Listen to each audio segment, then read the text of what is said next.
Sachin and I go back in the trade for many years now. I don't know how many. At least 10, 12, 14 years. I'm going to tell you when I'm going to address how many years. That's Neha from Chanel. She is the head HR.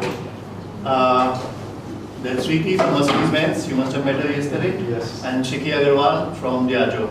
So liquor. Over to you guys over here. So I'm glad. Thank you all for joining and addressing to the students out here. It's a very informal kind of a thing. We don't have any structure. It's just basically each one of you has had a different journey in the luxury business. You come from a different genre of professionals who joined the trade. I'm probably the senior most. But these guys go through a structured program. So what's the difference in when you joined and what's the difference now that when you're heading departments and divisions in the luxury trade? What do you think the students should be picking up from here? What is the expectation going forward when technology is becoming important? How should the children change? What should be the new career direction that these kids should take? So that's generally what the focus is. So we'll begin with Neha. I don't want to be the first one, but okay. Okay, we begin with Shikhee. It's not like being comfortable. No, I think, my career journey has been, it's very similar to all of you guys because I also studied fashion retail. So I'm not an HR graduate, I did not go to an HR institute studying human resources. So I started as fashion retail with one of the institute in Delhi. I don't want to name, but it's okay. You can find all the details on LinkedIn. So I started and I was actually a hostess in a boutique, 13 years ago, because I was like, okay, give me an internship. So of course, coming back to the question that Abhay asked, back then it was difficult. It was even difficult to approach corporates because now you have LinkedIn, you can actually send a request and you say that, okay, I want to know if there's an opening in your company or this is what I'm doing. It's easy access, but back then it was very difficult, so you have to really go with the flow, find out, what you just know your first, one step and then you don't know what your third step or fourth step would be. So yeah, I think that's pretty much my advice today. I thought that, you start off with the advice that, just go with the flow, just concentrate on where you are. Yeah, that's what I wanted to say. But from a fashion background to HR, you really done well for yourself, no? Yes, and then they gave me a boutique to handle. So then they gave me another boutique to handle. So I was like an area manager managing boutiques within 1 year of my joining, within 1 year, because of course there was a lot of hard work to understand, retail and operations. But then I think there was internal opportunity, and then I thought, okay, let me try, and then I switched jobs, and then the company that I started off my career with was a big giant company. I was just, lucky to be at the right position at the right time, and there was an opportunity to move into HR. The only question I asked the management was that I am not going to be away from the business, because I was more on the business side, and I said, hey, I've seen HRs having like a contemporary, it's like corporate HRs sitting in a desk, and I was like, I'm not going to be in the office. If that's okay with you, then I'll move. So yeah, that's what it happened. So talking about Inditex, I started my career with Inditex. I don't know if you know Inditex. No? How can you not know Inditex? Everyone knows Uniqlo, so the brand name they know. Yeah, so it's Zara. So I was in the pilot batch of Zara when there was opening in 2010. And then there was internal opening. So I said, okay, I will do HR, but only if I'm closer to the business. And they agreed. So then the whole journey has been into HR since then. It's been like 13 years. Wow. Yeah. And you were in some brand prior to Chanel, which was? I worked with Inditex for almost 7 years, and then I moved to Louis Vuitton. Do you guys know? Okay, great that you know about LV. So I moved there as an HR. I was the HR for country, for India, and great assignment, because it was my first time moving into luxury. I was with Zara, was more like a premium brand, but I never thought that luxury could be so busy, by the way. I thought, okay, my life is going to be easier because you're in a fast fashion, which is Zara, it's like firefighting always, and then you move to luxury, you're like, okay, things will be fine, it will be easy. Only like 5 clients probably walking to in a day. But I was surprised, when I joined LB on my first week. I like to spend a lot of time at the boutiques because for me, it's really important that I know what's really happening on the shop floor. I realized there were about 500 people walking, on a weekend, and about 200 people walking in the Emporium boutique, on a weekday. So that's of course changed the mindset that it's not luxury is definitely selling in India, And then from there I moved to Chanel 5 years ago. So it's been 5 years with Chanel now. Yeah. It's quite amazing, very good. Reeti, how about you? I'll come back to you with questions. I think it has been an amazing journey. I started my career in 2006. I was not even graduate when I joined my first job. Of course, I was not lucky, At that point of time, I never heard about luxury schools also. So you are one of the, luckiest one to have, in these times we generally get exposure to luxury trainings and luxury institutes. But that point of time, I started with some small mass market. My own full experiences with automobiles. First job was in Hyundai retailer, and then I worked with Toyota, and then I worked for Tata Motors also. So then I thought that let's try something else. Let's get into the space where I'm not confident about it. So I joined Silver Arrows 10 years back. Since inception, I've been working with Silver Arrows. This has been a journey.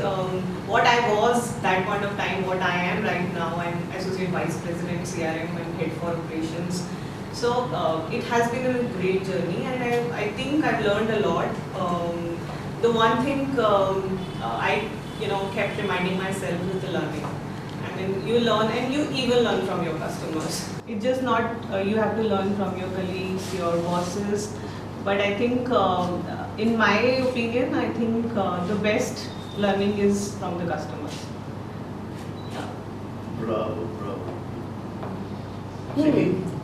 So actually I come from an era when there was, all that we knew was you need to get a job.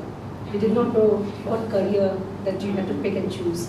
I'm a physics honors. So, and it was just like what your big brother does, you just have to follow that. And I come from an era where girls have to be doctors, boys have to be engineers.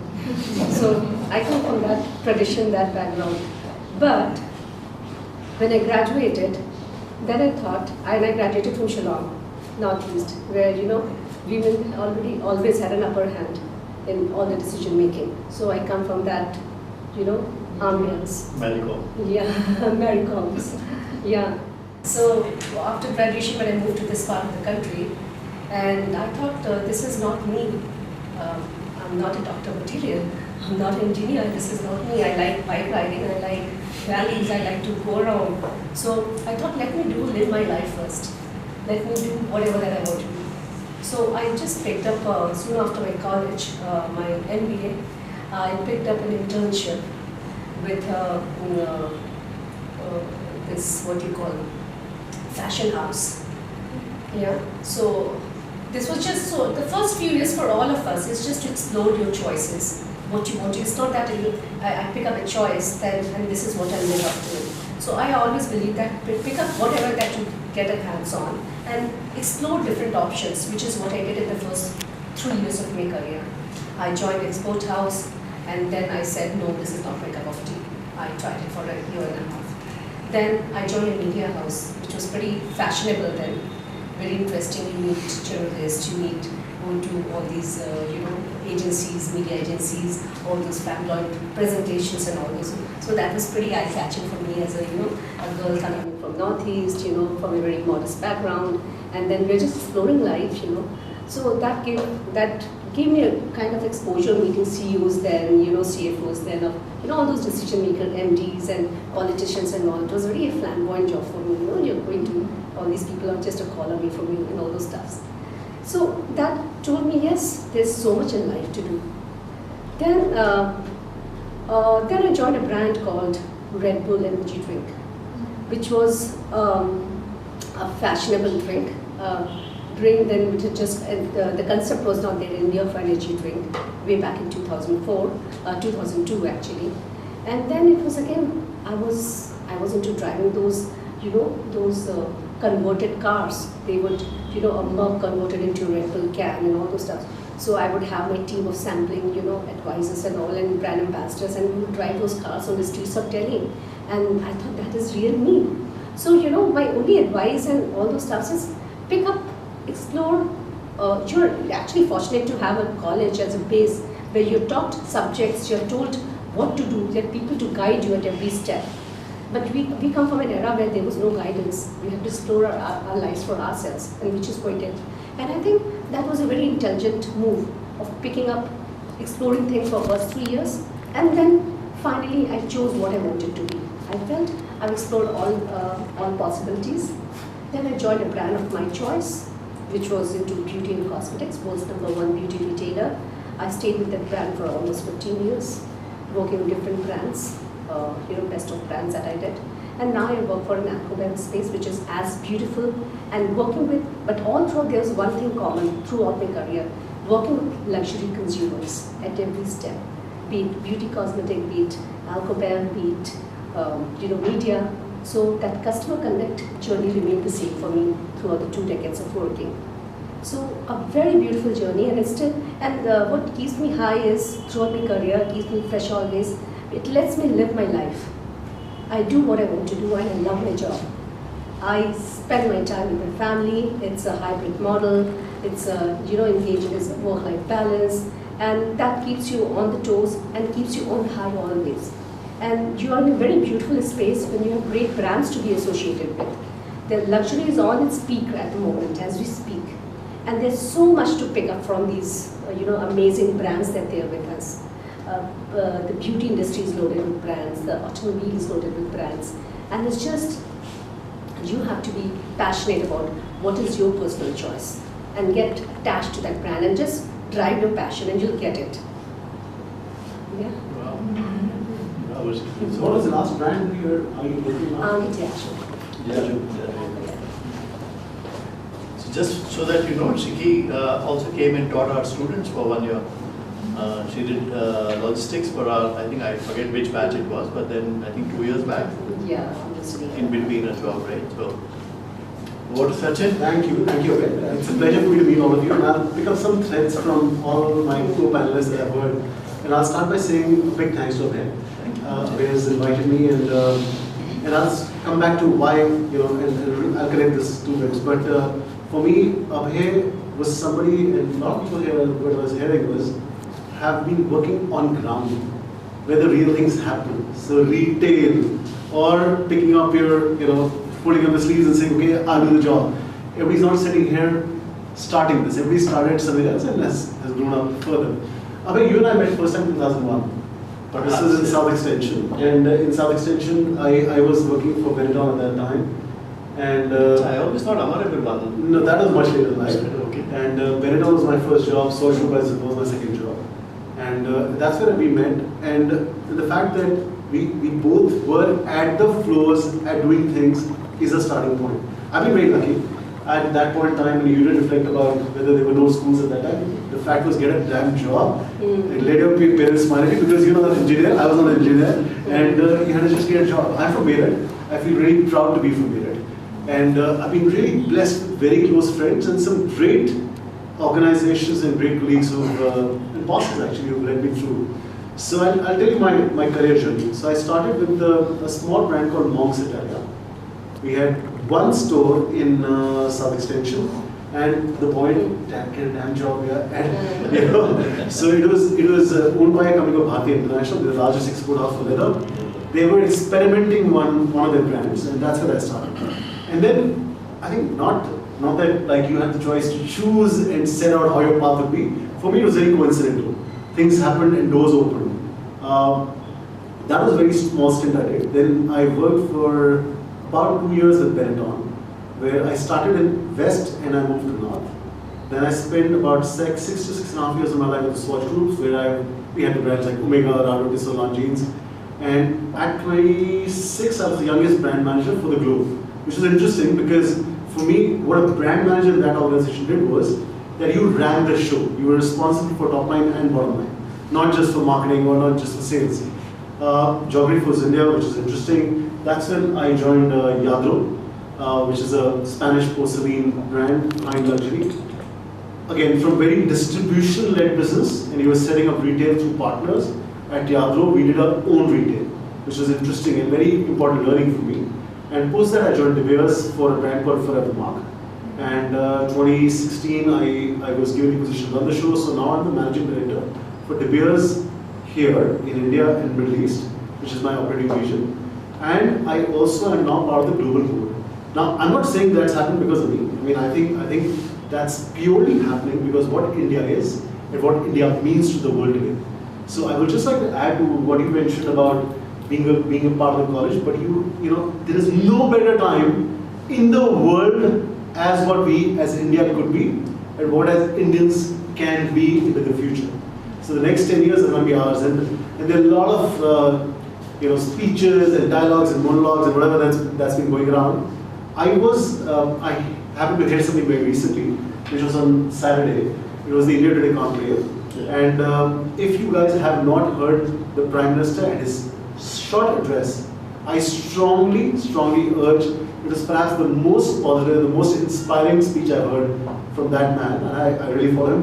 But what, not that we did in 20 years, or 5 years, 7 years, or what's 75 days, he just says. He talked about the 75 days of what Amazing. We as a country have achieved. When he went on and on, you're like, my God, that's incredible, right? So that's interesting, and for me, since everybody's reflecting about the couple of things that opening wise could be interesting, and I was given an advice long time back, really long time, and that was somebody in my family who was then the chief of army staff, and they were over for a meal at our home.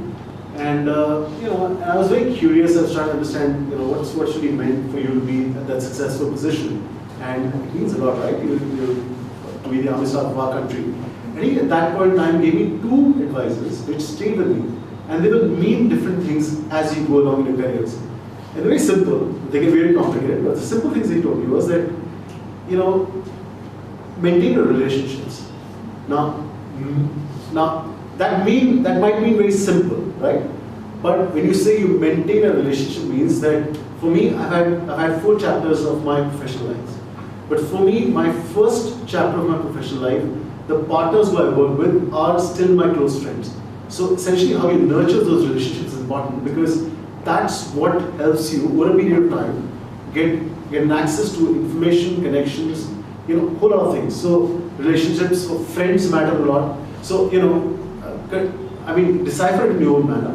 But that was one advice. And the other was even more simpler, but very complicated, was that apply common sense. All right? Now, that could be, and he explained to me really in 5 minutes, but again, the meaningfulness of that changed as you go along. Now, common sense could be very easy, could be very difficult or whatever, but you will learn through it. But most of the things, look at from a perspective, which what would you do? What would you do? Smaller decision, bigger decision, but these 2 things have really helped me through as I've shaped up my life. So I'll really stop there, because I think the idea is to share pearls of wisdom of what it meant for me. And I've been really fortunate to be in the Indian space from the time when the first mall were opened in the country, right?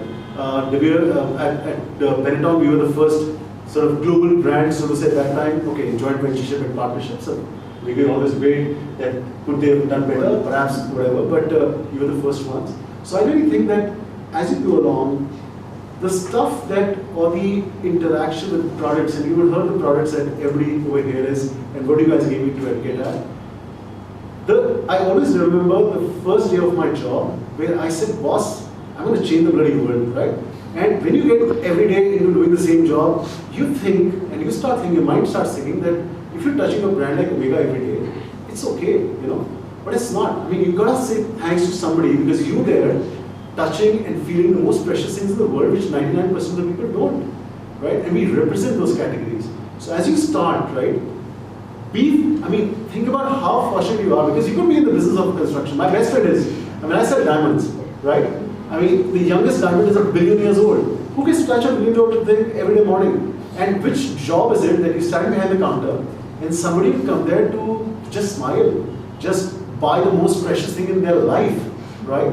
But we all get so used to that damn job that we think, yeah, get up in the morning, do your job, get home. Man, you're selling something so worthwhile. And I mean, for you, what you guys are preparing, you will get into doing these jobs, but these things are special, and you'll be the people who made them big.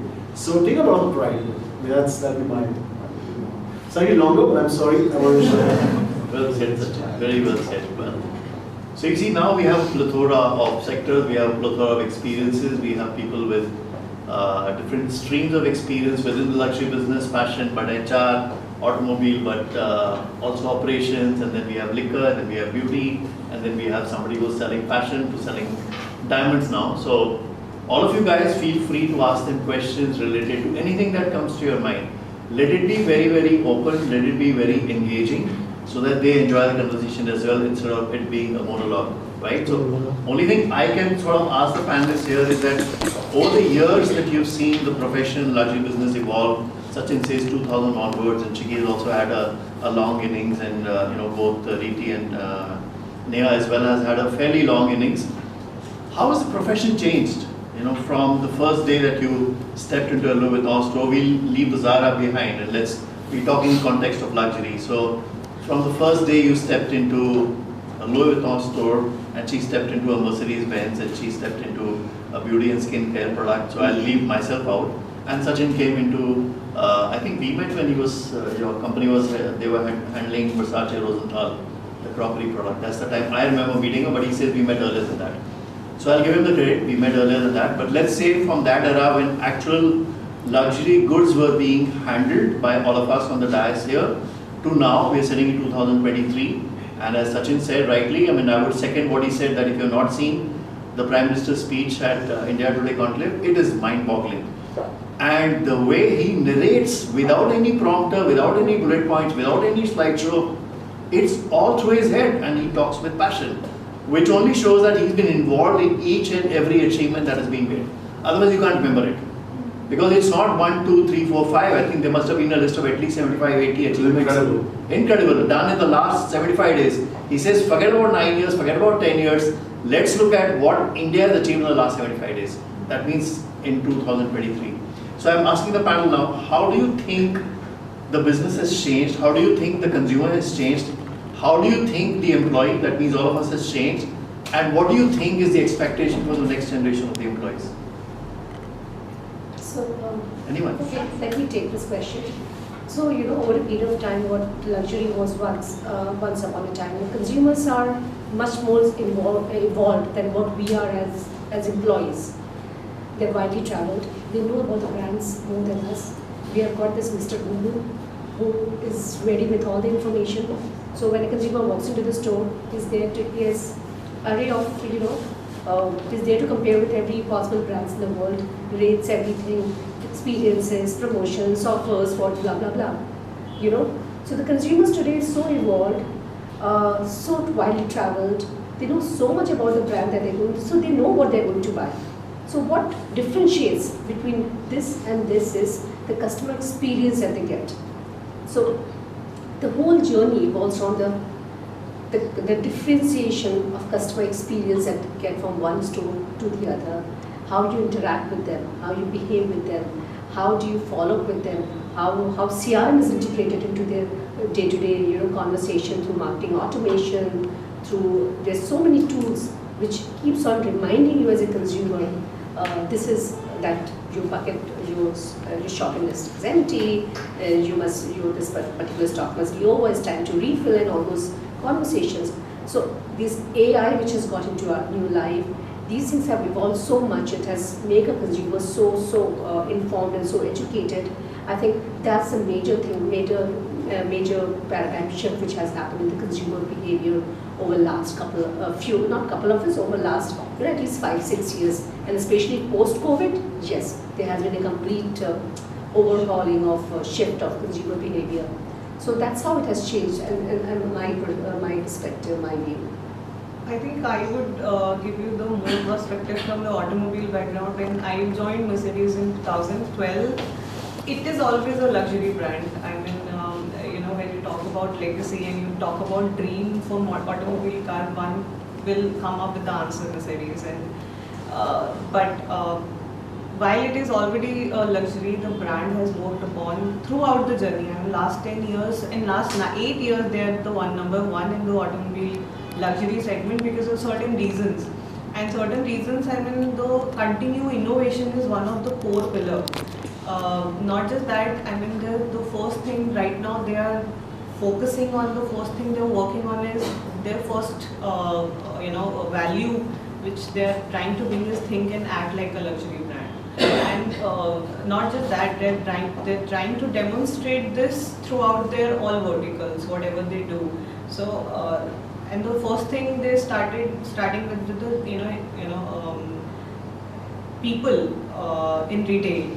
And there's a lot of focus. We are collaborating with schools like this, to train our people, because the people who are really delivering the experience to the consumer. So this is one of the most important aspect, and this has been one of the core area for Mercedes-Benz. Apart from this, of course, innovation, continued innovation is what I've seen in my journey in Mercedes-Benz, and that makes them, one of the chosen brand in their space. Maybe I can get back to the something. I think I will talk about from Chanel perspective. Every year, like as HRs, we do budgeting, right? We say, okay, how much are we going to spend on staff welfare? How much are we going to spend on trainings? And trust me, like 60% of my budget is on trainings. When I'm saying trainings, is there's a lot of investment, that I see the luxury brands are doing now on their employees. I have teams who are sent on just experiential trainings, so there's a lot of investment where we send them to Paris, okay, go and spend 2 days, at the Louis store and observe. So that's a big difference that we see, that, it's not just that we're investing a lot on client and their experience, but it's also an internal employee that we are focusing more on, which I didn't see like 10 years ago. So definitely luxury space, we're spending a lot on that.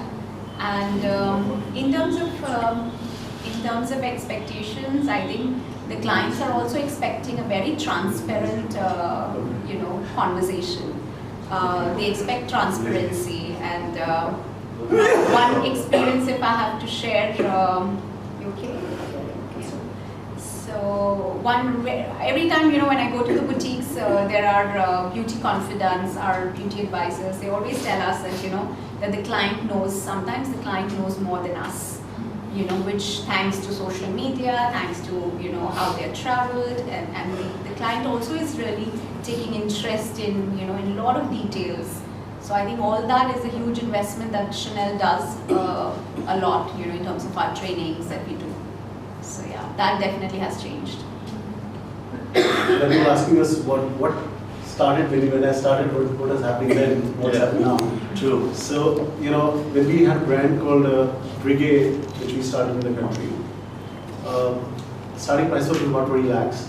And we had set out to open the retail. And I was just wondering, I went for a similar training to understand what the brand is about, and we came back. And for premium watches at that time, in 2002, you go into a store, you have sales professionals who would be wearing perhaps their home clothes or a lab coat, kind of a white half, coat. They will have no language, no concept of language called English. And the only strongest tool they'll have is a calculator, which will give you a discount. Right? and that's where realistically we all were a few years back. I mean, not very many, 20 years back. 20 years. Things have moved. Things have moved to experiential. Things have moved to all of that. One of my most favorite experiences has been, and I don't know what category they tell me, is a Burberry store at the Regent Street. Please go online and read that store. Yeah. It's the most phenomenal experience of retail that you see today. Now, I was there about a month back. Now they integrate voice recognition and face recognition, right? So the moment I enter the store, and of course I need to give them permission beforehand through my membership, I get served my favorite drink in precisely 1 minute when I enter that store. So please understand the logistics, right? I don't announce that I'm coming. I enter the store and somebody's already making a drink to my temperature, to my sweetness, with the cookie I like, right? That's the starting. The whole store, there is no cash desk. It's just experiential.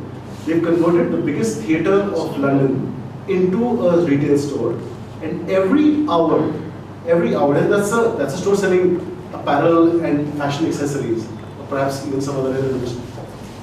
Every 1 hour, there's something phenomenal that happens there, which touches one of your senses, right? So either it's sound, either it's visuals. But when I was there last time, rain started happening. Okay, rainfall like how? You can only close your eyes and say, man, what's going on, right? And all they're trying to do is just to ensuring that your sense buds are relaxed and you're enjoying, right? Technology plays in a manner where if you're trying, let's say, any of the trench coat, you go inside the changing room glasses convert to showing that piece on the ramp while you're trying. A little quirky, you're like, man, who doesn't see me? But it's incredible. So today, for me, lots has changed. But lots has to change here. Lots has to change with technology integrated. In my business of jewelry, we have 5 lakh jewelers in this country. Now, do you think all of them will sustain? All of them will be having business in the next 20 years? Perhaps not. But we all have family jewelers and we have family doctor. That's how we've grown up, right? But it's going to all change. And personalization, knowing your customer, all of that is not going to be an option. So if you're a large-scale player, you better know who your customer is. And customer needs and client, and not just his name or his birthday, so you can send a bunch of flowers. You should know their preferences, you should know the cuisine, the name of the dog, and all of those elements. So I think technology will play a very important role. And things are changing. Things are changing for better. Things are changing for what's required today by the clients. No, so that's what I really meant, that now with the very fast pace of integration of technology into lifestyle, I would say not even management, it's our entire lives, and our students go through this program in terms of digital disruption. Yeah. So the fact remains that's where I'm coming at, that these are all practitioners who are actually practicing what we are learning, what you're learning in school. So how do they see it? How is technology, like Sachin rightly said, the amount of technology that has come into the European stores has yet to arrive into India. But it's a matter of time, it is going to come, right? So what should be the next management pool be learning about? What should they be focusing about besides what just mentioned, that they see it changing, they see it happening, they see it changing by the minute. And that's where we need to sort of pass on to you guys that keep reading, keep learning, keep sort of evolving is the constant sort of thing. So I'll come back again, so in your experience, how does the consumer change? So Shikhee touched upon it by saying that the consumer is more knowledgeable. But let me put it to you, both of you young girls, in terms of how do you see their reaction change on the floor, right? So if you say that you had 10, 12, 13 years of experience, you've probably seen a change of generations in the consumer. So how is that actually happening on the floor? I think, the client definitely, the customer is definitely aware. Like I'm talking more, let's say I focus more on beauty and makeup, because Chanel, I'm sure we do fragrance and beauty as well, right? So that's the big business that we have. It's highly competitive, highly competitive, because the customer can switch very easily. So at the end of the day, it's about how, how you're really connecting with the client. And that skill is something that I'm sure that you can't learn on day one. It's something that you have to keep practicing on, and with experience, of course, it gets better. So I think you have to really know your client. And when we say it's not just the birthdays, because usually, when I interview people, they're like, okay, this is what CRM means, knowing their birthdays and anniversaries and sending flowers. So it's not about that, it's about knowing who you are dealing with and what, and the future, interactions. It's not just at the moment the transaction is happening. To really build the relationship is what, is something that we have to work on more on the customer side, because that's what they are craving for. That's why they will come back to Chanel, because the person there understood and, the need. It was not very transactional. You know, if I say a few years ago when I was with Vito, you know, when I started, it was very transactional. You know, it was like the clients would come in and they would just show us the picture, okay, this is what I'm looking and I want to buy, and that's it. You know, and no CRM, no connection after what happened. But then now, because I'm at Chanel, I see how it is, you know, so they do come with a picture, but they know that maybe they're not going to buy today, you know. So it's how the whole experience is delivered, how we make the client at ease, you know, and say, okay, you don't buy today, it's fine, you know, just come and have a look at our boutique, just come and try a jacket, you know, and without profiling the client, because I see in luxury, we still have a lot of boutiques where, you know, we profile a client that ye kharidega ki ye nahi kharidega, you know. It's like that. So that's something, it's a completely different in terms of your mindset has to change. You know, you're not there for a transaction, you're there for an experience, to offer that experience to the client.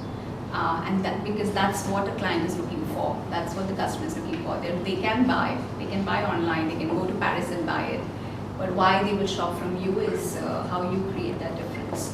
So that's what the client is looking for ultimately.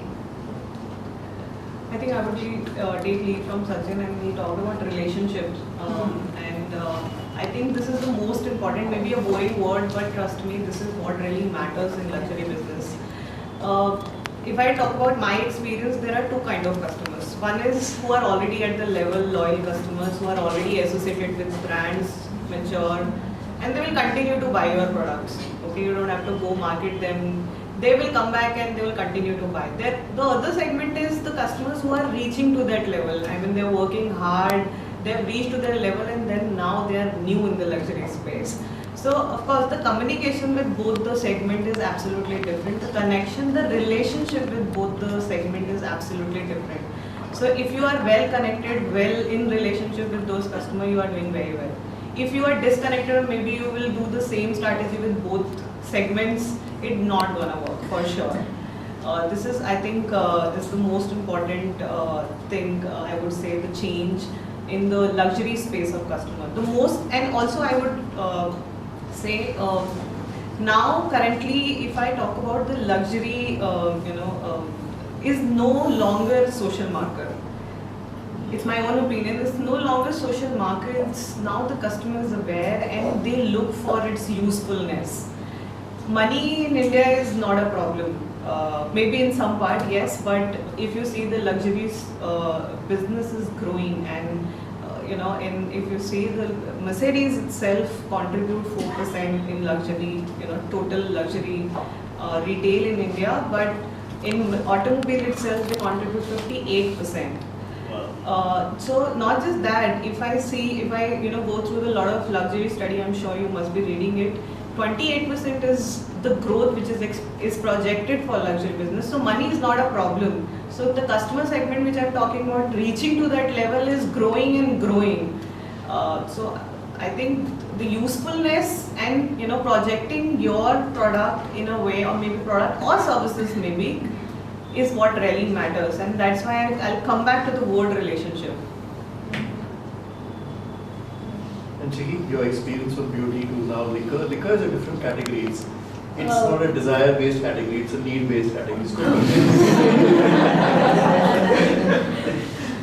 So I think this is just a change of perception. For us, we take it as a consumer good, and it's more of a mode of celebration. That's what we call. We celebrate life and you live life. And we always promote, conscious drinking, and and in terms of consumer, I would say that it's the same set of consumers. In the daytime, we are at your store, buying some beauty, satisfying our beauty needs, and in the evening they come to us. So when does buy jewelry? Yeah, in the daytime. So in the daytime we are with them, in the night they come to me, and then back again we send them back to you with the puffed eyes. So yeah, it's the same circle, The consumers remain same, their lifestyle are same. So I think it's just a transition of products, they need, they desire, and what do they want to do, and at which point of time do they want what. So if there's, and beauty is something very, very personal. It's not very, I would say makeup is experimental. You try with lip colors, you like a plum color, you like a beige color, you can experiment with lip colors and makeup. But skincare is very, very subjective because it talks about your skin. And we as human beings are very, very sensitive to what we apply on your skin. So it's the same set of consumer, how you talk to them, how you transform their needs, how you actually evolve and make them understand that this is their need. You know, do those, what do you call, those kind of evoking questions to them. You know, ki, this is what you need, this is what you need. So this is the role of us as people who are on the shop floor to tell them, yes, and this is what you need. So it's that, then this is what we do in our role as consumer support executives or as shop floor executives when we interact with our consumers. And how smartly and how effectively you talk to your consumer, it's how you can, convert them or, help them realize what they need in life. So ultimately the basic line is the same: conversation with the consumer, build in a relationship with the consumer, and ultimately help them answer their questions. And I think money is the last thing on their thing. They're happy to give as much as long as they're happy with your conversations and help them take a decision for themselves. You're sort of consultant, right? Yeah, we are consultants. We all are consultants in every walk of life. You are a consultant, I'm a consultant. Every walk of life, you are a consultant. Yeah. I think just to add, I think your industry helps our crazy guys at the top. so I mean, so to your point that there are different segments, and there is one segment which does not get impacted by price. Now, I'll give you two examples. I was at the DFS, the duty free in Delhi, and they had a bottle priced at 14 lakhs of one bottle, okay? And I was like, are you guys serious? And I know the guy who runs it, so I called him up and he said that they got allotted 11 of those bottles. 7 of them got picked up by people who just came into India to get that bottle and go back. Alright, so I think it's pretty crazy, that topic is crazy. And that profile is changing. So I'll tell you about diamonds. We have some rare, precious things that Mother Earth blesses us, and you get them out from Mother Earth and you auction them and stuff. So we go very closely with Christie's, Sotheby's. I was like there at one of the auctions at Christie's. You must see it online. It's called the De Beers Blue. We auctioned it. Single diamond, we auctioned for $57 million. Alright? Now, if you think who would buy $57 million diamond, I would think a king, queen, somebody, whatever. This young kid in Silicon Valley who bought it online, who bought it because it had an NFT, and the whole conversation is changing. So even the high end, or the really high end, that's evolving in a manner where tech, youth, the way you guys think is coming through together. So it's a pretty interesting world which we could not have fathomed a few years ago. That somebody coming from a humble background who's made a big couple of bucks, first will perhaps go through the value channel of buying a car and then buying a home. And here he was who had preserved, looking at it, he's an NFT collector. He does not own a home. And I went all the way to see him and meet him. I was like, man, it's incredible. So that's evolving. But a lot of things will evolve. And I think whatever opportunity you get when you get started, do it with passion. Don't worry about whether that's HR or finance or retail. You need to. But to your point that you in HR, our HR head was the last managing director for Rolls-Royce. So it's at a lot of things. Our CEO was the CHRO for Unilever. Indian woman who was the CHRO for Unilever is there. So the fact that in the way we were grown, perhaps not so much so you, but the way we were grown, not so much so us, but we had those bracketed things that if you're in finance, your entire thought process out of finance. Today, cross-function is welcome. I welcome in my team, and I see in my organization how that's welcome. So if I foresee that today digital marketing, which is perhaps a one division of marketing overall, I foresee that in the next 5 to 7 years, global brands will be run by people who do that part of marketing as a sense. but there will be a lot of openness to have cross-functional people. And what do you get a start on? Do it with passion. What is passion? I mean, we keep saying, and I heard recently somebody saying that passion means that I'm going to go and die for it, right? I'm going to go and kill somebody for it. That's when you say, I'm passionate about it. So when you say, okay, I'm passionate about something, use it with care. Are you really going to be willing to, get under a bus for that? That's passion. So, when you're discovering yourselves, but what do you decide? When you say, I'm going to do passionately, don't use that word just to have a conversation. Do it. It wouldn't mean that my store shuts at 8 o'clock, so, okay, then all these things will become less important. And the way your career will grow will only depend on how you succeed in what you get to do. And I can tell you, all of us, and I see that in loads of people how they progress. My organization, we hire a lot of people from Ahmedabad and other institutes and so on. So it doesn't matter anymore. You get that first job not anymore because of you have a degree. It's about you. It's about how you can do it. And I come from Meerut, and I'm again repeating it. I take a lot of pride in that. People ask me when I was there in Tokyo 2 weeks ago. They said, "Where are you from?" I said, "I'm from Meerut." Let me explain that to you. And I take a lot of pride in that because I think it's important to know how you can cover. But you will be able to get that distance on what you do, not because of the titles you have. And it's about you'll get something to get started. Do it with so much passion. The guy says, "Man, I got to use this for more." That's it. So. That was very passionate, Sachin. I think it is. And the fact that we have this opportunity. I'm glad someone besides me is saying the same thing. The fact that we're not out, we're thinking about what global brands are doing. It's so different than what you would think in a pharmaceutical company right now. Thinking, okay, I have 20 retailers to come today. I mean, so when you get started, whatever role you get, and not necessarily get the most fancy brand, but go with so much of passion, do it. That it's worthwhile for, not just for you, but worthwhile for the organization, for the people around it to say, man, it could be used. Because that's what is the need. I don't think when we are hiring people, we look at only the degree or whatever. We're just looking at skill and the openness and the attitude, that's all. And that's what matters.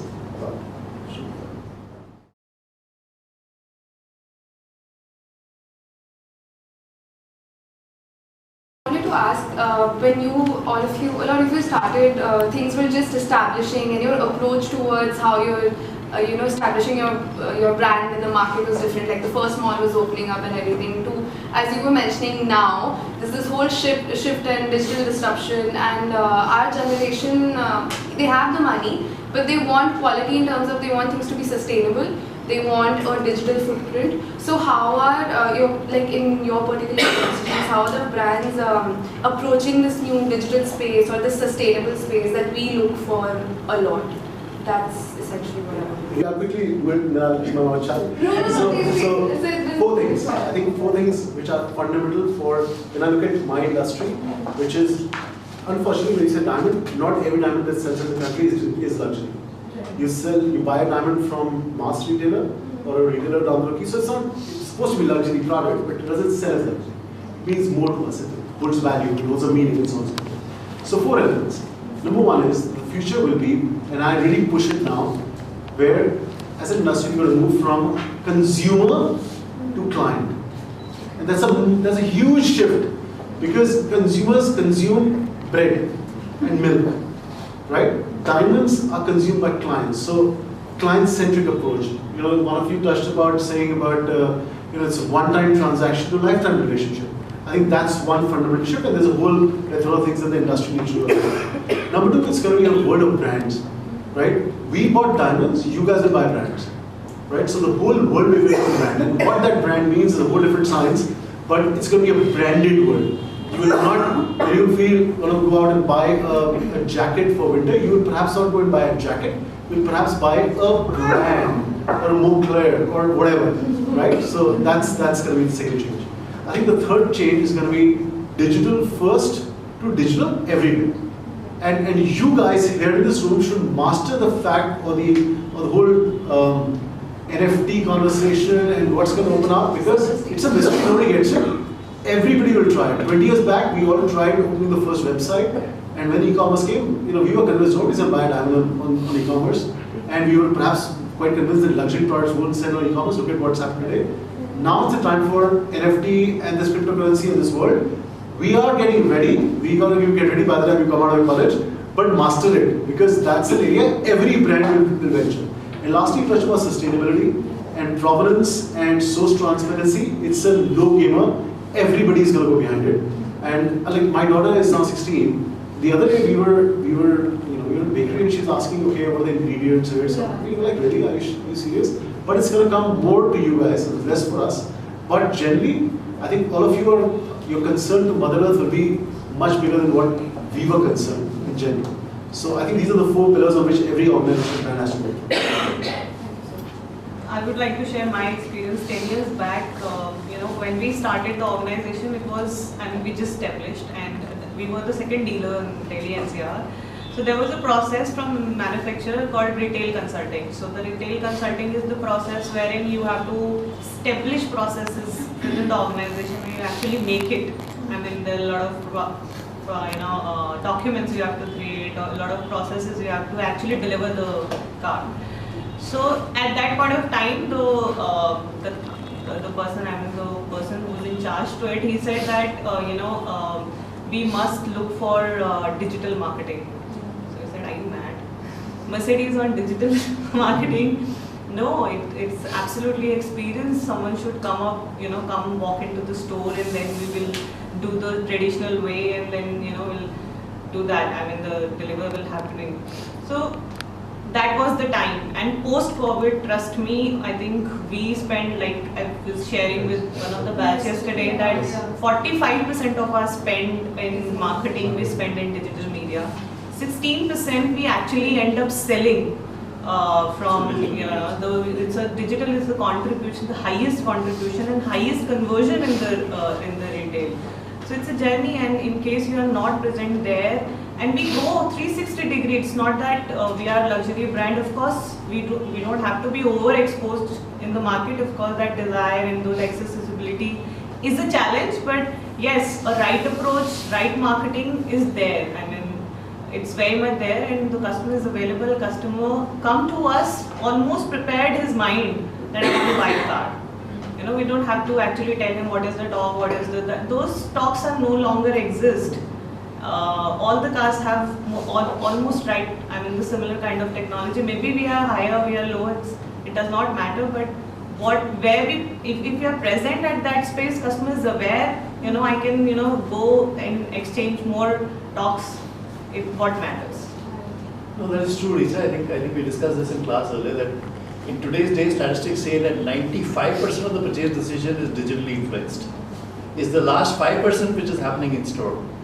Hence, the pressure on in-store staff is much more. Because what the customer gets, he says client, he's right. What the client gets online is a superb digital experience. So he expects the same level in the last 5%. Hence, the pressure on the store staff is extremely high. So I was also noticing Chanel, they recently introduced their spring-summer collection for 23. They ventured into metaverse. Are other industries also planning on establishing or setting their footprint into metaverse, like for diamonds? Yeah. Usually. Honestly, nobody gets it. I'm part of a lot of presentations. We are not completely convinced just those numbers will happen or what will happen. But I think we all getting ready to embark on that journey. Right. And it's going to unfold as you go along. Beauty has gone into metaverse, aside from Fashion is going. Fashion shows are happening. Fashion shows are there. Beauty is Music there. shows are happening online. You have got all those AR, VRs for skincare consultation, makeup consultations. You have got, and now metaverse is so much in. And just taking clue from what she said a while back in terms of digital, the kind of business that how the business is split. The online business vis-a-vis the offline business. Normally in beauty industry, it's in the ratio is 45-55. So 45% of the business comes from online, which would include your own boutique, online boutique, your own all these marketplaces, all these third-party Amazons and the parties that you have. And so, which also gives the reason why we invest so much in the digital space. So as she said, the number 45, it all synchronizes in the same number because you get 45% of business also online. So it's a direct relationship between business and a dispense. And madam, that's real. So last year was the first year which, Adidas announced the figures. They called it the trial year, they called it year zero last year. They sold $36 million of shoes online, where somebody is wearing, Avatar is wearing that shoe. So not even a shoe. It's crazy, right? It's a skill. And that was last year. They've launched it this year, so it's really getting marketed this year. I don't know what they'll end up selling this year. And they partnered with a big brand like Prada also. Absolutely. So that shoe I saw, I thought it was the most ugly looking shoe though. Have you seen the Prada Adidas shoe? Yeah. No, actually I'm mistaken. There's one with Tiffany. That is ugly. But you're right. It's world is about collaborations. Different industries will collaborate, and this whole metaverse thing is going to unfold.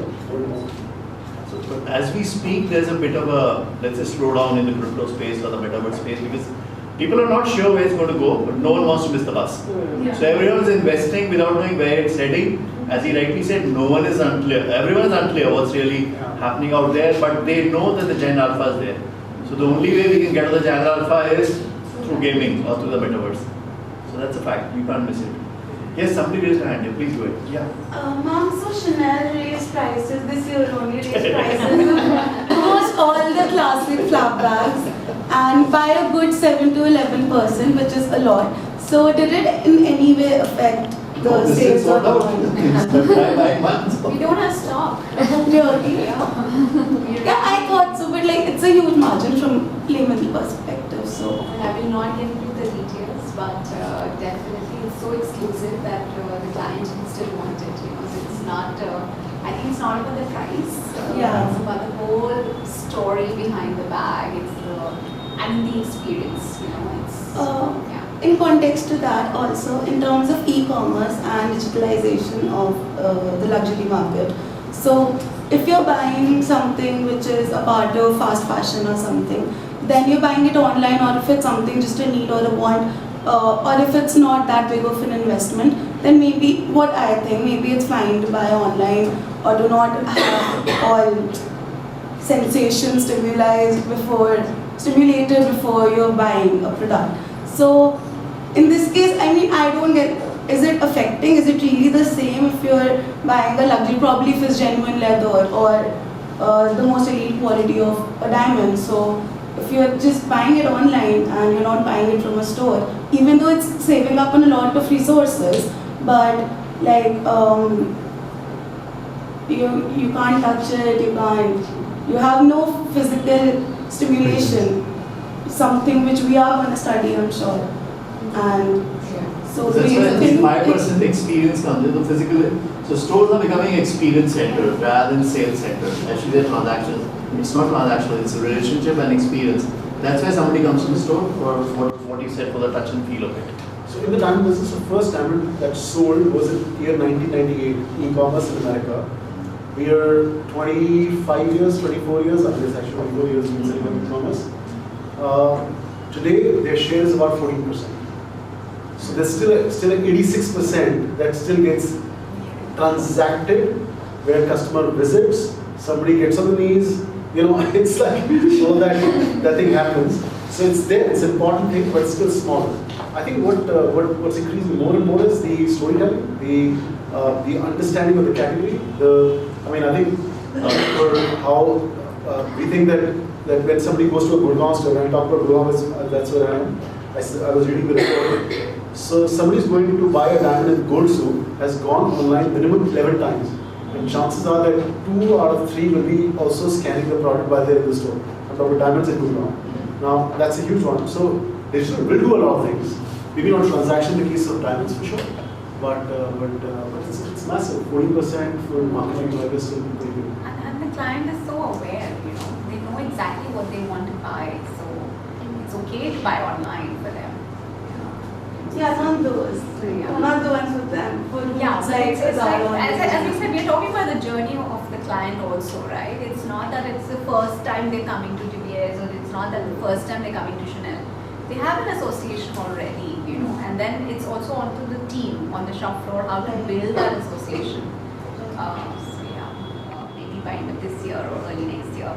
So there's definitely a focus on India, especially in skincare. Sorry. We have done an assignment. I have done an assignment. Great, I would be happy to look at it. Happening on 30th of March.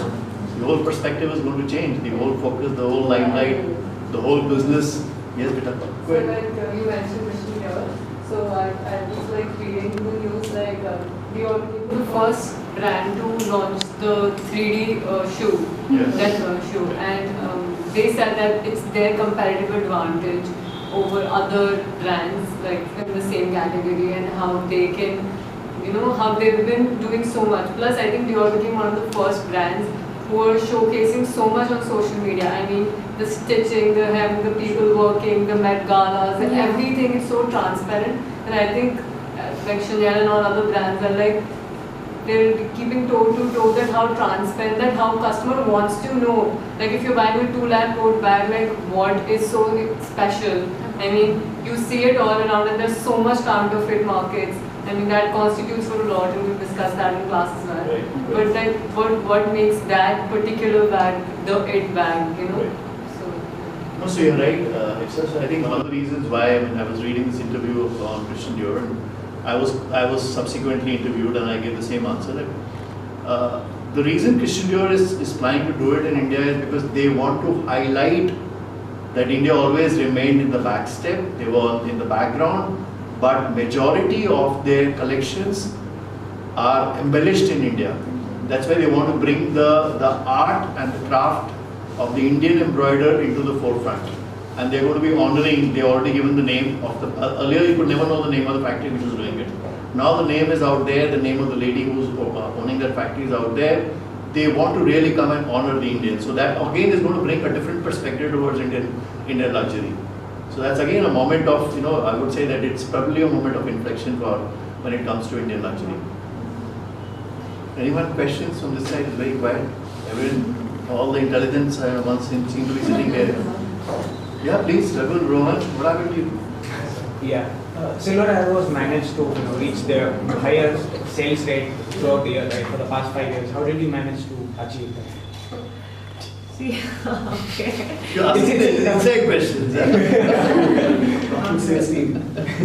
Okay. Because she's heading it, yeah. That's what question hai? But still, No, the strategy. it starts from the top, and of course Mercedes wanted in last 8 years back. I'll go back and I'll tell you, 8 years back they said that they really want to be on top, and that is there. From there, every year, you know, we get into discussion with the manufacturer, and you know the strategies are planned. There a lot of action are being planned, and the execution is the key.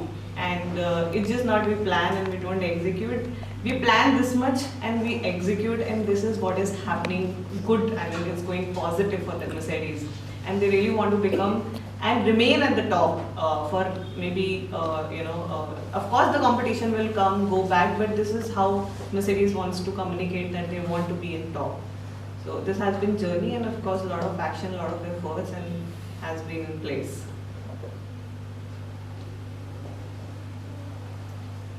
Okay, any more questions? Anybody? Mom, just last because of generally closes. Neha, you're extremely Ask popular. many questions, it's okay. This is generally the last. How did you end up becoming an HR head without coming from that background? Like, in terms of quality. As Sachin said, it's the right attitude, the skills, and just do your best, you know. So did you go out of your way to learn those skills, or did it come to you naturally with education? Yes, I went out of my way. I had to be more curious to, you know, to do what I was doing and I was told to do. You know, it was not just, I mean, it's not, as I keep saying that, you know, it's not a transaction that we do, right? It's not only the sales that you do, or for me, it's not like hiring somebody or firing somebody. It's not that, you know, it's like you have to be really involved in what you're doing. For me, the transition was easier because I understood business. You know, for me, so what I had to concentrate more was on the people side. You know, so I understand business, but now I had to really focus myself on building relationships, really empathizing with the team, you know, and it was easy because it was like, I know what the team wants on the shop floor, and I was coming on the other side to really offer, you know, to make it much easier for them to do their jobs. So I understood that, you know, I think so, maybe, yeah. Yes, I mean, Go ahead. I have another question, that how has the brand Chanel like worked post the pandemic? Like it's a pandemic-ridden world still right now, because we still have cases coming out, and you know it's still taking its virus. So when you say Chanel, it's you mean the corporate or boutiques or? The boutiques, the corporate, also like post Karl Lagerfeld, like when Vivienne Ward came, it changed the whole, it changed the look, because person to person it like changes the creativeness and the creative director changes. Yeah, which is I think a good thing. Yes. You know, which is I think it's a great thing. I think for Chanel, the strong point at Chanel is we have a lot of we invest a lot in our people. You know. So it's not just that, okay, you had Karl Lagerfeld and there was nobody below him. You know, it was never like that. You know, it was always we were, you know, investing on creative directors, like internal ones. So Virginia Viard is the internal, you know, the creative director now. So after she spent so many years with Karl Lagerfeld and now she took over. So coming back to your question, pandemic, if I can be honest, pandemic was a blessing for Chanel. You know, business-wise, because you know, we did great because people were locked in India. They were not going outside to buy a Chanel bag to Paris. Usually they would, you know, because they would always complain about, oh, you know, the prices in Paris is cheaper. We get a VAT refund, so it's better for us to buy from Paris or Europe. But now they were not going. And that actually gave us a chance, the local team, a chance to really build that relationship with the client. And when I'm saying it's not only Delhi NCR client, because we have a store here, but we also reached out of our way to our clients based in Hyderabad, you know, in Kolkata, Chennai, wherever, because we had Chanel in India, and we were able to build a very strong relationship with that, and we kind of survived. I think we did very well, especially the fashion and the fragrance and beauty division. You know, because suddenly the world came on your WhatsApp, you know, the sales were happening on WhatsApp, every interaction, video calls.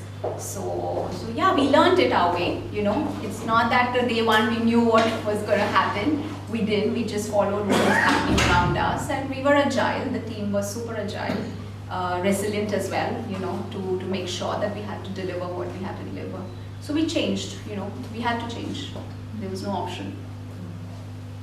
I think that was the case for like during COVID, every industry had to just you know, adapt. Yeah, there was no other way out. I was hearing like during COVID, the liquor industry was like really moving. So how do you? it's still moving. But how was your brand able to meet the demands in this scenario during COVID? So it was, yeah, so people would spend time with families. So the option of going out and dining out, you know, went away. So the best way was to have, celebrate your own life and enjoy your life was be at home and be with your family. So you got into that premiumization mode. You started having quality, less but better.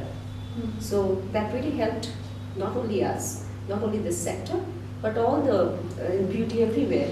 So the quality of life of everybody went better, and that was the reason luxury as an entire portfolio, entire, you know, category really did well during and post COVID. So that's with everybody. No, so liquor is a category. When you're mourning, you drink. When you're happy, you drink. That's what I think. When you're mourning, you drink, right? Actually, it's a very important, interesting category. We just sort of completed 3 years of COVID, right? In the sense of closure. Yeah. We just sort of opened back. And I was just reflecting and thinking, 3 years back, today, what are you doing as a team? and what you're thinking, what's going to happen to the world. And I'm sure all of us, and not just because luxury players or somebody in brand business or liquor business, we all think this is the end of it, right? For luxury. I mean, for premium products, because you'll have a contained life, people will be at home, and it's the end of the chapter. I mean, you have joint venture with LV, and we do a whole lot of analysis. I'm on the board of that.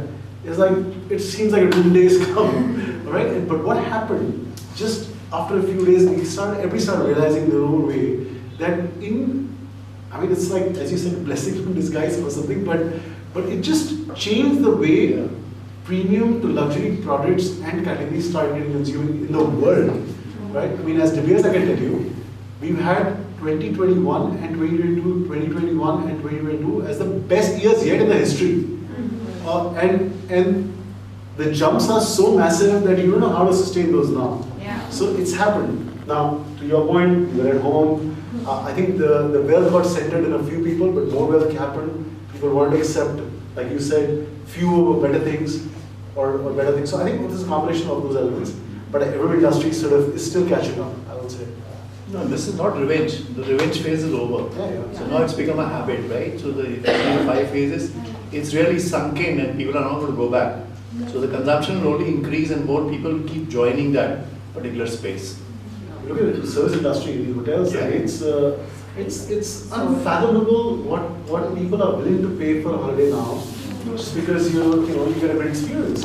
But that's where the world is headed, and then you will have a Instagram corner in that hotel now, so you share that and stuff. So.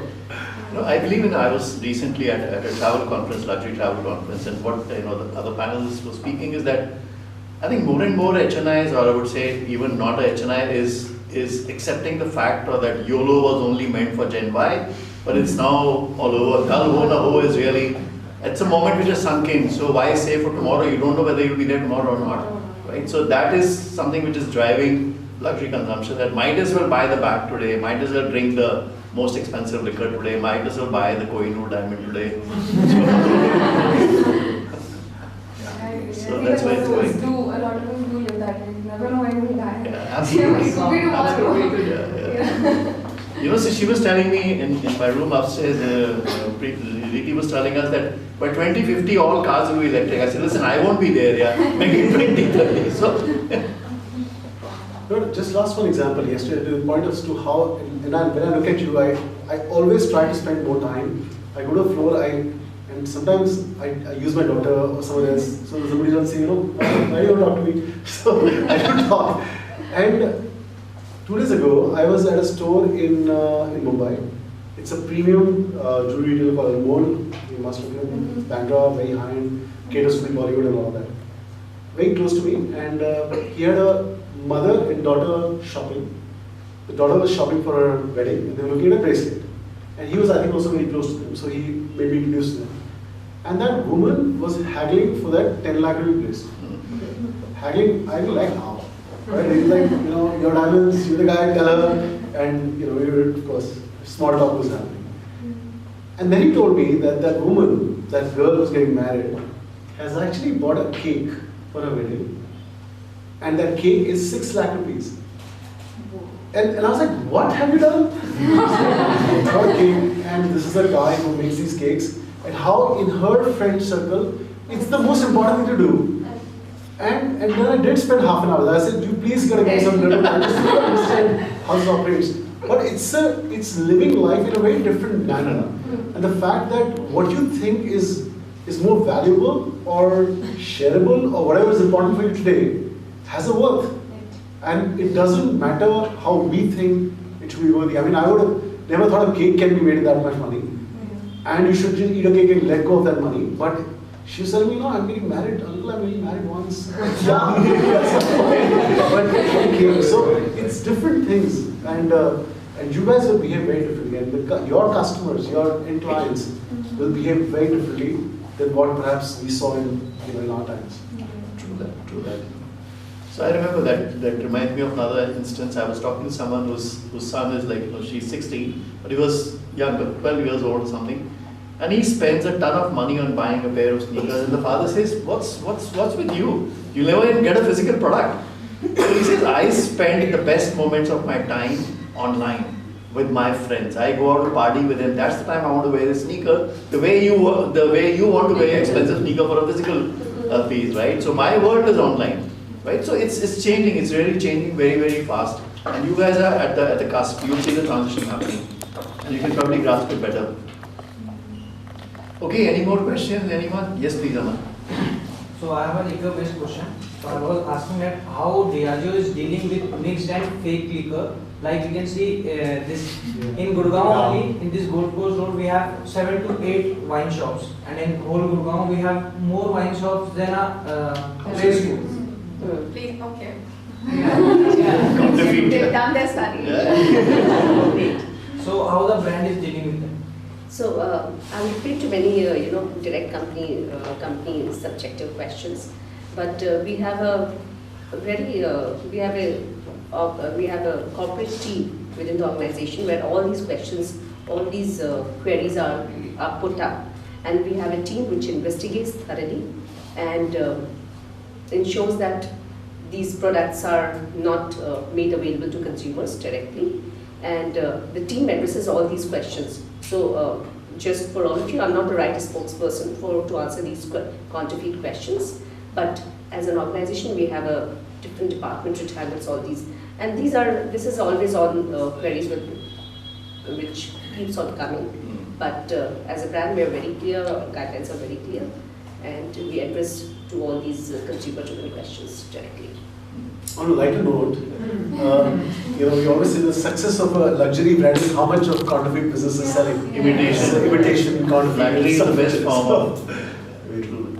I was just kidding. Sorry. So it's believed that more black label sells than what is imported in India. So it's from. So obviously, but I'm sure brands have their processes. They do conduct their own due diligence, etc. But फिर भी होएगा. Yes. Only one, just be adaptive. If you are adaptive, agile, you will be able to learn what is required at right point of time, and that's all. I can't tell you one mantra, I can't tell you one thing which you will learn, because every year or maybe every month, every day we have to learn something else. So be adaptive. Yes, Peter. Yes, Muskan. Not really a question, but I would request you all to share any kind of a memorable experience that you all had in your career. It could be anything, like a good memory or a challenging situation that you all faced. I will have many because I will have many because every day is a challenge. I'm CRM head, so a customer's buying a 1 crore car and suddenly breaks down on a road. It's a challenge. So, but yes, there are processes. We have to talk. The relationship I talked about is very, very important. How you deal, how you connect, how you show, your place, his place is how it really matters. So, yes, it's challenging every day. I think they'll start sending a 6 lakh rupees cake if the car breaks down. We just don't do that.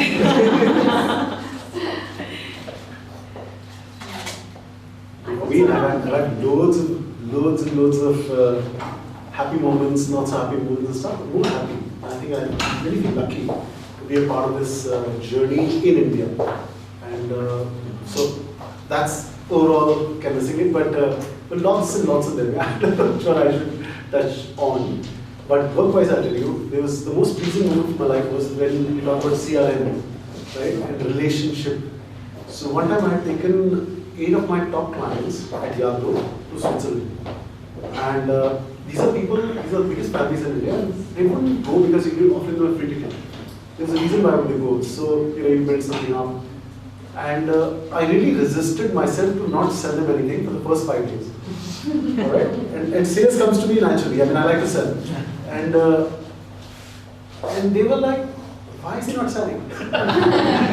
And to the point that we had people from North, somebody who lives very close by here, to somebody from South, and when we reached there, the North guy was saying, why have you got the balloons or whatever? And then he was talking about his latest Rolls Royce he bought, and then they started talking about the 280-foot yacht that they throw you out to buy a 500-foot yacht, and then suddenly told me that why am I the poorest guy in this group?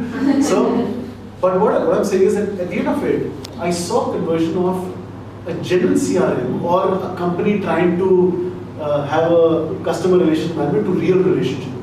And at the last day, I took them to Basel Fair, and we at Yadro launched a piece which was priced at 1.5 crores, mostly ship.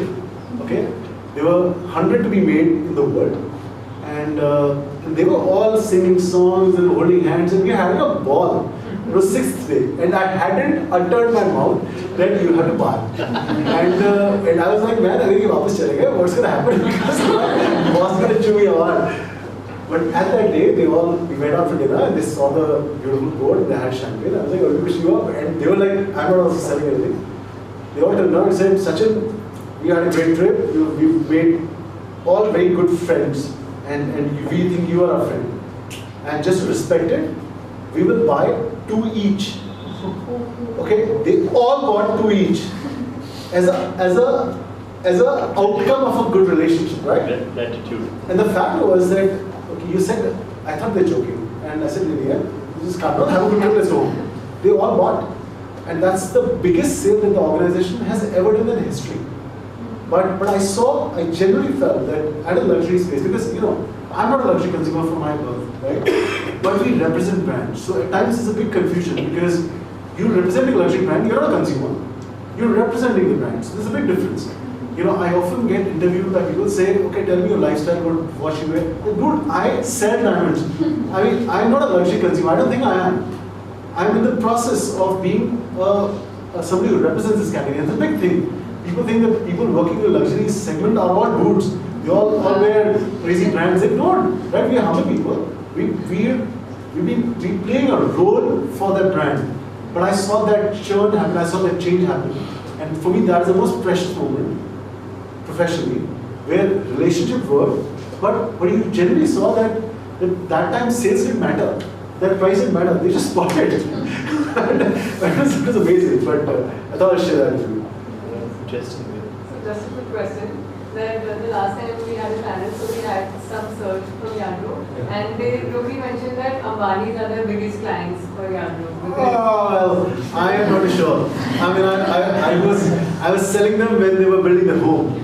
So when Intellia was getting built, I mean, we ensured that every gift that Mr. Ambani's desk gives is a Yadro Ganesha. That's when I was there. I left that organization in 2010. I don't know. I would comment. Most of the high-end cars are always on waiting because most of the cars are customized. You are supposed to give your preference and you book, and then you place order, and then they are built, and then they come back to India, and then we deliver. So the entire process used to take 4, 5 months, 6 months, 7 months, but there was an acceptance. Then the COVID came. Then this supply chain, this Ukraine war, and then everything has happened, and then the supply chain affected. This blue chip was not available. It was, a big problem, and the parts were not available. The supply chain entirely affected for most of the automobile sector and a lot of sectors, not just automobile. So we came up. We had to inform customer, and at the same time we had to build an order bank also. If we don't have order bank, then we can't sell. And like Mercedes has a direct selling model, so Mercedes directly bill it to the end user. So we facilitate that transaction. Okay. So when we came to know that the most of the cars will go on waiting, we thought no, it won't work. Okay. But slowly, gradually, we were also, we heard about Hermes, and most of the fashion brands are on waiting, and this is very well accepted by the customer. Why not Mercedes? So we thought, okay, we got a waiting list from the manufacturer, and even the starting model, which is like 60-70 lakh rupees car, it was on 4 months waiting, 5 months waiting. The entire sales team was like, this is not just happening how the targets will met, there's no supply, there's nothing. But let me tell you, slowly and gradually, there was acceptance from the customers. Now all our fleet, barring 2 or 3 models specific, but most of the cars are on waiting, and the least waiting is on 4 and 5 months. I don't say the Mercedes has done it for the reason and they do it intentionally like a fashion brands, but it is because of certain reason at the back. There's no supply, and there are some valid reasons which is impacted throughout industries. So, but the most important thing I would like to convey is the customer acceptance. Customer is ready to wait. Is ready to wait if he is getting what he really wants. So it's acceptance. If it is maybe diamond or a fashion industry or a bag or a car, customer is ready to wait. But the most important thing we do is the engagement. During that period, we don't left him alone. There are multiple communication which we send. Sometimes we go meet the customer. Not necessarily I will go, but there are sales team, there are team heads. There are many people. There are part of CRM members who are responsible for engaging customer throughout the waiting period. And not just that, we sometimes send some a token of appreciation, some small gestures to show that we are still there. While you are waiting, we are also waiting. So that kind of connect we continue to build. And some of the cars are even waiting for 2 years. Some Maybach, not Maybach, but G-Wagon, GTR. In case you really want to place order in India, you have to wait. But yes, the acceptance is very well there, and the customers are ready to wait. But yes, the most important thing is our engagement with the customer, relationships. Thank you so much for your insights. That's it. Are we done?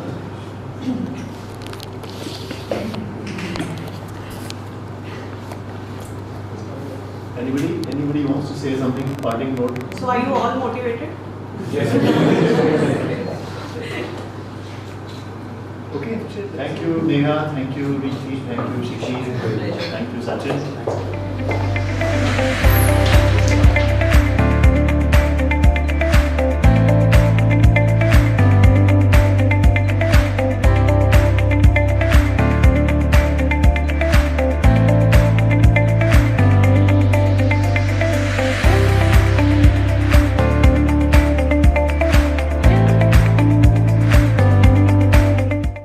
Cheers for LCBS. Cheers for